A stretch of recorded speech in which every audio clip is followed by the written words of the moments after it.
Good morning students, welcome to our YouTube channel. This is the sixth chapter of your 8th class geography. The chapter name is land use. So in this video what you will learn? You will learn about the different purpose for the land use or different land use for the commercial use. So generally the land use is divided into two parts. The main first part is the rural land use. Rural land use यानी कि गांव में जो land का use होता है, जमीन का यूज होता है. And second one is the urban land use. That basically this chapter is divided.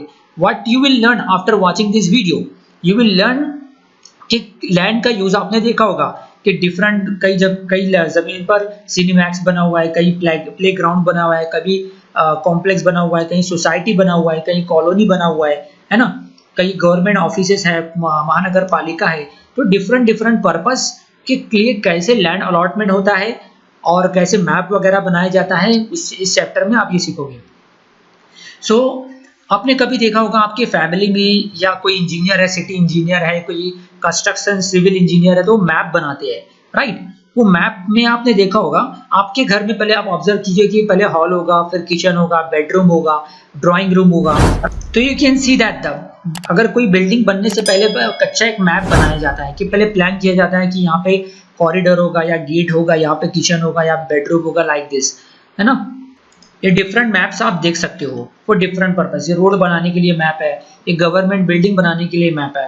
तो अब आ जाती है डिफरेंट पर्पस के लिए कमर्शियल मतलब जहाँ पे इंडस्ट्री वगैरह डाली जाती है, जैसे MIDC वगैरह है महाराष्ट्र में. Maharashtra MIDC stand for the Maharashtra industrial development corporation है. Residential, open ground, etcetera, entertainment यानी cinema.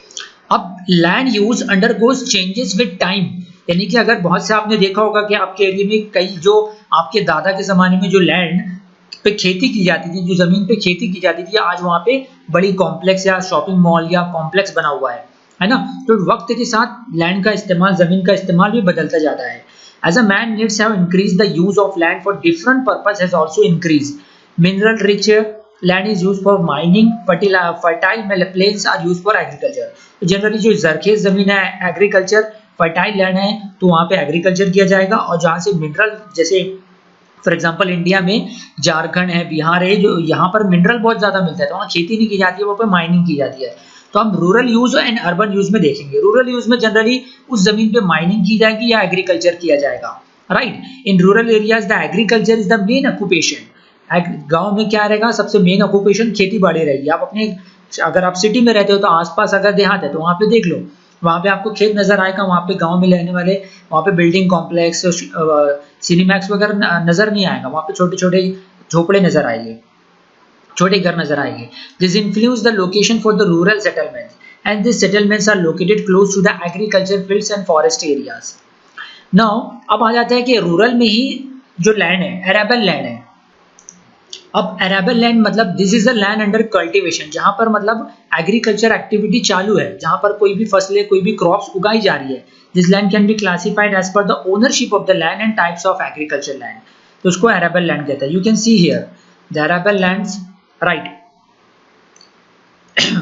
You can see the arable land. यहाँ पर जैसे कि कोई एग्रीकल्चर एक्टिविटी चालू है, एरेबल लैंड, राइट, जहाँ पे फसलें उग रही है, this are the arable land. Better you can understand, खेती बाड़ी चालू है वहां पर.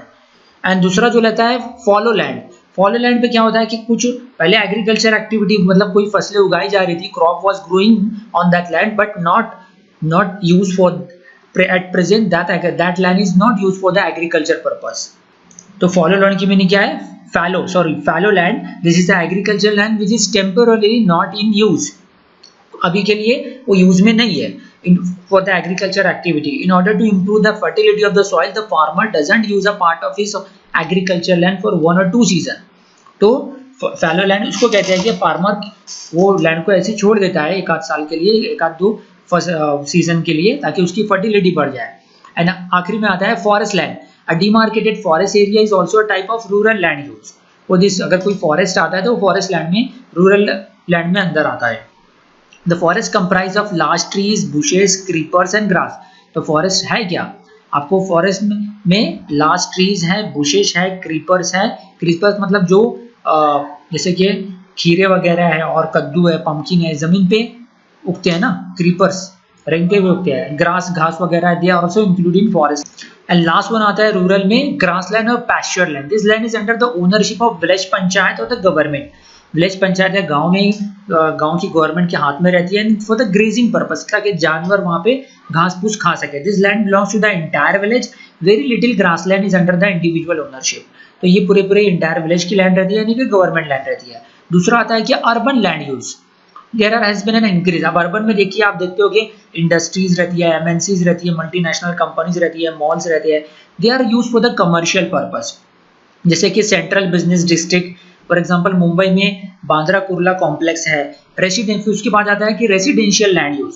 रेसिडेंशियल मतलब आपने देखा होगा कि मुंबई में, पुणे में बड़े बड़े सोसाइटीज है, बड़ी बड़ी मतलब 50 फ्लोर की 40 फ्लोर्स की बिल्डिंग है, they are for the residential, रहने के पर्पस के लिए बनाई जाती है ना। Since the population is more in urban areas, residential land has increase. आपने देखा होगा कि खासतौर से बड़े बड़े सिटीज में लैंड का जो कीमत है वो बहुत ही हाई है। एक फ्लैट का मुंबई पुणे में अगर रेट निकाला जाए तो 40 लाख 50 लाख के ऊपर रेट, जबकि एज कम्पेयर टू गांव में 40-50 लाख में बड़े से बड़े एकड़ ऑफ लैंड्स मिल जाते हैं। जबकि हमको बड़े से अर्बन एरियाज में एक छोटा सी फ्लैट लेने जाएंगे 400 स्क्वायर फीट का, तो वो हमको 40 लाख देना पड़ेगा, लेकिन गांव में 40 एकड़ जमीन हमको 40 लाख में मिल जाएगी। और तीसरा लैंड यूज है अर्बन में आता है ट्रांसपोर्ट लैंड यूज। जैसे कि फॉर एग्जांपल लोकल, मुंबई में लोकल ट्रेन के लिए है, या फिर बस स्टॉप बनाने के लिए, व्हीकल्स के लिए, मोनोरेल के लिए, मेट्रोस के लिए, ये ट्रांसपोर्ट के लिए यूज होता है। दूसरा जो आ जाता है कि पब्लिक यूटिलिटी एरिया। पब्लिक मतलब गवर्नमेंट के इस्तेमाल के जरिए, मीन्स जैसे कि महानगर पालिका है, म्युनिसिपल कॉर्पोरेशन है, म्युनिसिपलिटी है, ग्राम पंचायत की ऑफिस है ना, या पंचायत समिति का ऑफिस है, आपके शहर में देख सकते हो। तो ये सारी पब्लिक यूटिलिटी एरियाज है। नेक्स्ट आ जाता है कि recreation of the government, police station के लिए, फायर ब्रिगेड के ऑफिस के लिए, स्कूल कॉलेजेस यूनिवर्सिटी का जो जगह है, जो जमीन पे बनता है, वो गवर्नमेंट का जगह है, इसलिए उसको पब्लिक यूटिलिटी सेंटर भी कहा जाता है। रिक्रिएशनल लैंड यूज मतलब एंटरटेनमेंट के लिए, लाइक गार्डन है। In some cities some areas have to be specially reserved for the entertainment of the population. The use of such spaces mainly for fields, garden, swimming pools, theatres और Cinemax वगैरह के लिए। Now mix land use कहाँ पर होता है? Mix land use in some area जो कि ट्रांजिशनल होते हैं, मतलब मिक्स लैंड यूज मतलब दोनों, रेसिडेंशियल भी होगा, कमर्शियल भी होगा, एंटरटेनमेंट के लिए भी यूज होगा, उसको मिक्स लैंड यूज बोलेंगे ना। ट्रांजिशनल, अब ये थर्ड कैटेगरी आता है। रूरल देखा, अर्बन देखा, अब ये third category transitional area and suburb. Suburb उस एरिया को कहते हैं जो कि अर्बन एंड रूरल के बीच का रहता है, राइट। मतलब कि रूरल का पॉपुलेशन और जो रूरल का और अर्बन का एरिया के बीच का जो एरिया है, तो उसको सबर्ब कहते हैं। जैसे मुंबई सबर्ब आपने सुना होगा, new Mumbai is a suburban. The rural settlements start outside the boundary areas of the urban settlement, but the intermediate between area is called the transitional area. In this area, there is a blend of rural and urban land use. So in this areas, land use is of mixed nature. Mixed nature का होता है कि rural मतलब खेती बाड़ी भी होगी और साथ साथ में कमर्शियल और एमएनसीज वगैरह भी रहेगी। तो next question is the land is left fallow, मतलब कि अगर वो लैंड पे एग्रीकल्चर एक्टिविटी नहीं की गई और not in use, then it is term as kind of land. It is termed as a non-agriculture land. Right now, planned cities as we know कि अर्बन एरियाज में, लाइक हमारे इधर महाराष्ट्र में देख लो, मुंबई, पुणे, नासिक में बड़े बड़े सिटीज में क्या है कि जॉब अपॉर्चुनिटी ज्यादा है, तो गांव से लोग क्या करते हैं, माइग्रेट होके बड़े बड़े सिटीज में सेटल होते हैं। तो शहरों का क्या है, सिटीज का पॉपुलेशन दिन ब दिन बढ़ रहा है, तो इसलिए वहां की गवर्नमेंट क्या कर रही है, उनको प्लान मैनर में, आपने सुना होगा हमारे गवर्नमेंट ने स्मार्ट सिटी मिशन स्टार्ट किया है कि हर चीज को प्लान मैनर में सेट किया जाए। वहाँ पे कहाँ पर रोड रहेगा, कहाँ पे कहाँ पर मतलब कॉम्प्लेक्स रहेगा, कहाँ पे इंडस्ट्री रहेगी, वो गवर्नमेंट डिसाइड करेगा। गवर्नमेंट प्लान करके वो प्लान सिटीज तैयार बनाता है। मीन्स इन प्लान सिटी अगर गवर्नमेंट ने डिक्लेयर कर दिया कि ये लैंड सिर्फ रेजिडेंशियल पर्पज के लिए है, तो वहाँ पे इंडस्ट्री सेटअप नहीं हो सकती है। अब देखते हो कि हमारे छोटे छोटे शहरों में कि इंडस्ट्री भी रहती है और साथ साथ में रेजिडेंशियल और इंडस्ट्री साथ में एक साथ को एग्जिस्ट कर दिया है, तो ये प्लान सिटीज में ये चीज आपको नहीं। अब नेक्स्ट देख लेते हैं कि हमारी land using Japan, land using India दिया हुआ है ना। Suitable for agriculture different colour के जरिए इंडिकेट किया गया है। अब देखते हैं कि in which country is the land under forest is more. तो जापान में 68% फॉरेस्ट एरिया है, जबकि इंडिया में 23% है। In which country is the land under agriculture is more, जबकि हमारे कंट्री इंडिया में एग्रीकल्चर लैंड ज्यादा है 52% है, right. Consider the two question about how will you relate the physiography and climate of India and Japan with their respective land use. Because we can say that physiography, Japan is an island country while India is a peninsular country, and India is a second most populous country of the world. That's why there is a more requirement of land as well as more requirement of food. So that's why land under agriculture is more. जबकि Japan का population कम है इसलिए वहाँ पे land under agriculture भी कम है। Now अब आ जाते हैं 7/12 का एक्सट्रैक्ट, मतलब 7/12 एक्सट्रैक्ट, यानी जिसे हिंदी में कहते हैं 7/12 का पेपर। आपने सुना होगा, आप भी आपके पेरेंट्स या आपके रिलेटिव ने कभी कोई खेती बाड़ी खरीदी है या फ्लैट खरीदा है या कोई भी प्रॉपर्टी खरीदी है, तो वहाँ पे रेवेन्यू डिपार्टमेंट में जाके, तलाटे में जाके, रेवेन्यू डिपार्टमेंट में जाके खरीदी जब करते हैं तो 7/12 का एक्सट्रैक्ट भी लेते हैं। पहले खरीदी करने से पहले 7/12 का एक्सट्रैक्ट, मतलब जैसे फॉर एग्जांपल के तौर पे अगर हम मैप ऑफ इंडिया देख के पता कर लेते हैं कि जम्मू कश्मीर नॉर्थ में है, ईस्ट में वेस्ट बंगाल है, तो इस तरीके से 7/12 का उतारा देख के उस जमीन का मालिक कौन था, जमीन किस पर्पस के लिए है, जमीन एग्रीकल्चर है कि गवर्नमेंट ने, ये गवर्नमेंट की लैंड है, इससे मतलब जमीन का पूरा हिस्ट्री पता चल जाता है 7/12 का एक्सट्रैक्ट पढ़ने से। So land registration in the context is done under the revenue department of the government. All the information about the registered land can be obtained from the revenue department in the 7/12 extract. Let us get some information about this. One get to know under the whose ownership. सबसे पहले तो 7/12 को उतारे से पता चल जाता है क्या उससे जो पिछला मालिक कौन उस जमीन का मालिक रहा, उसका नाम उस पर मेंशन रहता है, राइट। दूसरी चीज कि वो जमीन पे गवर्नमेंट ने कितना टैक्स लगाया, वो एग्रीकल्चर लैंड है कि नॉन एग्रीकल्चर लैंड है ना। ये सारी चीजें हमको 7/12 के एक्सट्रैक्ट से पता चलती है। जैसे एग्रीकल्चर लैंड है तो गवर्नमेंट उस पे रेसिडेंशियल या डोमेस्टिक घर वगैरह बनाने की परमिशन नहीं देती है, लेकिन अगर नॉन एग्रीकल्चर लैंड है, जिसको हिंदी में बिन खेती कहते हैं, खेती मतलब खेती, बिन खेती मतलब बिना खेती, नॉन एग्रीकल्चर लैंड के लिए है, तो वहाँ पे हम बिल्डिंग बना सकते हैं या इंडस्ट्री डाल सकते हैं। Means that the 7/12 is a extract, is a kind of mirror, यानी कि फॉर एग्जांपल हम मिरर में खड़े होते हैं, हम अपने आप को देखते हैं ना, तो उस जमीन का पूरा मिरर बता देती है कि जमीन क्या है।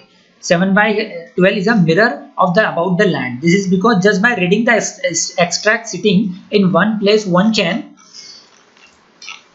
can get complete information about the piece of land without actually going there. For example, अगर हम मैप ऑफ इंडिया में कोई चीज देख रहे हैं, हम महाराष्ट्र में रहते हैं लेकिन जम्मू कश्मीर का मैप देख सकते हैं, तो इसी तरीके से ये उस जमीन का जो मैप रहता है 7/12 एक्सट्रैक्ट, और उसकी हिस्ट्री, उसकी ओनरशिप की हिस्ट्री, उसके बारे में 7/12 के जो कागज है वो हमको मालूमात देता है। You can see this is the 7/12 extract. उस पर गवर्नमेंट ने कितने टैक्स लगाए, वो सारी डिटेल, उनके कौन कौन मालिक रहे, है ना, वो जमीन कितने में बिकी, सारी डिटेल हमको मिल जाती है 7/12 एक्सट्रैक्ट के जरिए।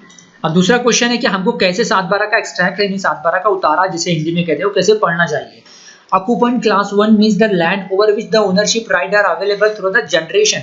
अगर वो ऑक्यूपेंट क्लास 1 मेंशन है वहां पर, राइट, 7/12 के उतारा पर, तो मतलब वो जनरेशन है, वो जैसे बाप ने, दादा ने बेटे को दी, बेटी ने उसके बेटे को दी, मतलब दादा ने पोते को दी, जनरेशन चलती है।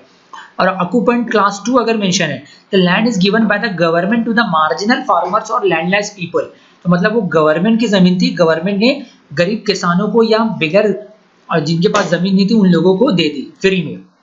सच लैंड कैन बी सोल्ड, लेकिन वो सपोज अगर किसी गरीब मार्जिनल फार्मर को दे दी तो मार्जिनल वो गरीब फार्मर या गरीब इंसान उस जमीन को बेच भी सकता है, लेकिन with the prior permission with the sanction of the district collector। उस जिले के डिस्ट्रिक्ट कलेक्टर की परमिशन के बिना वो बेच नहीं सकता है, उसको परमिशन लेना। यू कैन सी दैट भोगावटादार वर्ग मतलब ऑक्यूपेंट 1, मतलब ये जमीन जनरेशन है, ये जमीन का सेलिंग हो सकता है, ये गवर्नमेंट का जमीन नहीं है, ये 1 इंडिकेट कर दिया ऑक्यूपेंट 1, मतलब ये इसकी खरीदी बिक्री हम सेल और खरीद और बेच सकते हैं, गवर्नमेंट का जमीन नहीं है, इसके बेचने के लिए डिस्ट्रिक्ट कलेक्टर का परमिशन का जरूरत नहीं। अब हमसे पूछा नाउ या पाई चार्ट है, पाई चार्ट को देख के कैसे आंसर देना मैं आपको सिखा रहा हूँ। First, what is the percentage of the land suitable for cultivation. Cultivation मतलब जहाँ पे एग्रीकल्चर है, एरिया अंडर क्रॉप 56.8% है ना, कल्टीवेशन मतलब एग्रीकल्चर एक्टिविटी हो रही है। What is the percentage of barren land, barren मतलब फैलो लैंड, खाली पड़ा हुआ लैंड जहाँ पर कुछ एक्टिविटी नहीं है, तो फैलो लैंड मतलब 8.3%।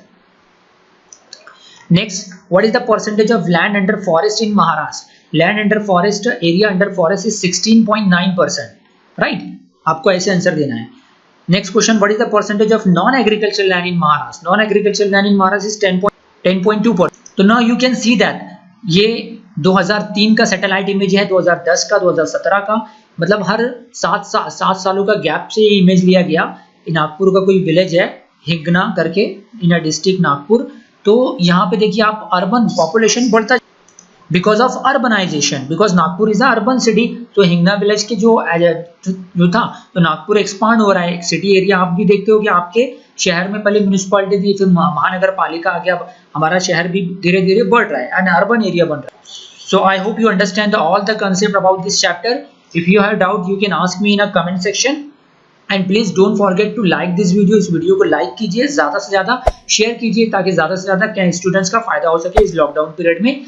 एंड पार्ट 2 में जो बनाऊंगा उस पे सारे इस चैप्टर के सारे जो क्वेश्चन आंसर है, एक्सरसाइज है, वो सॉल्व करके दिखाऊंगा।